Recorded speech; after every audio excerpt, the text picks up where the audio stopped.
కార్తీక పౌర్ణమి సందర్భంగా నంద్యాల జిల్లా పాణ్యం మండలం ఎస్ కొత్తూరు సుబ్రహ్మణ్యేశ్వర స్వామి దేవస్థానంలో కార్తీక పౌర్ణమి సందర్భంగా స్త్రీలకు ఈవో ఆధ్వర్యంలో వడిబియ్యం కార్యక్రమం నిర్వహించడం జరిగింది.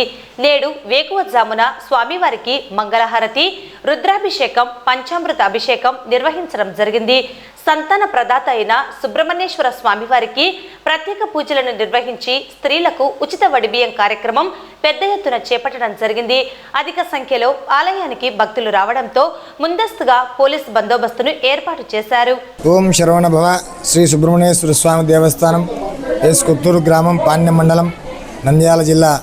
ఈ యొక్క ప్రముఖ సుబ్రహ్మణ్యేశ్వర స్వామి శైవ క్షేత్రంలో కార్తీక మాస మహాపౌర్ణమిని పురస్కరించుకొని వేకువజాము అనగా తెల్లవారుజాము 3 గంటలకు స్వామివారికి బ్రహ్మముహూర్తంలో మంగళవాద్యాలతో రుద్రాభిషేకము, సుగంధ పరిమళ ద్రవ్యాలతో విశేష పంచామృత అభిషేకం, అదేవిధంగా అష్టవిధ మహామంగళహారతులు ఇవ్వడం జరిగింది. అదేవిధంగా ఈ యొక్క కార్తీక మాసం అనగా అందరికీ తెలిసినదే, శివకేశవులకు ఎంతో ప్రీతికరమైన మాసము. ఈ యొక్క కార్తీక మాసంలో ఏ పూజ చేయకపోయినా కూడా కనీసము దీపము వెలిగించినంత మాత్రాన్నే అభిషేకం చేసినంత పుణ్య ఫలితం వస్తుంది. కాబట్టి కార్తీక మాసంలో అందరూ కూడా దీపారాధన చేయడం చాలా ప్రాముఖ్యము. అదేవిధంగా మన కొత్తూరు క్షేత్రంలో ఈయనను సంతాన ప్రదాత అంటారు. సుబ్రహ్మణ్యేశ్వర స్వామి వారిని సంతాన ప్రదాత అంటారు. కాబట్టి ఈ యొక్క స్వామివారి సన్నిధిలో గత 5 సంవత్సరాల నుంచి కూడా ఈ వడిబియ్య కార్యక్రమం పెట్టడం జరిగింది.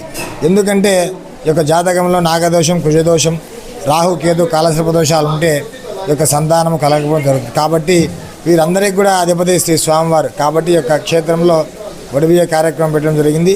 ఈ సంవత్సరం సుమారుగా చాలా అధిక సంఖ్యలో వచ్చి అందరూ కూడా స్వామివారిని దర్శించుకొని స్వామివారికి ఉపకు పాత్రలు వడిబియ్యం పోపించుకొని యథావిధిగా చేయడం జరిగింది. అదేవిధంగా దేవస్థాన ఆధ్వర్యంలో ఈవో గారి యొక్క సహాయ సహకారాలతో భక్తులందరికీ కూడా ఉచిత భోజన వశము. ఈ యొక్క వడిబియ్యం భక్తులకు ఏ యొక్క టికెట్ కూడా అభిషేకం, దర్శనాలకు అన్నిటికి కూడా దేవస్థాన ఆధ్వర్యంలో, మా యొక్క ప్రధాన అర్చకుల యొక్క ఆధ్వర్యంలో, గ్రామ పెద్దలు, గ్రామ ప్రజల ఆధ్వర్యంలో అన్నీ కూడా వారికి ఉచిత సౌకర్యాలు కల్పించడం జరిగింది.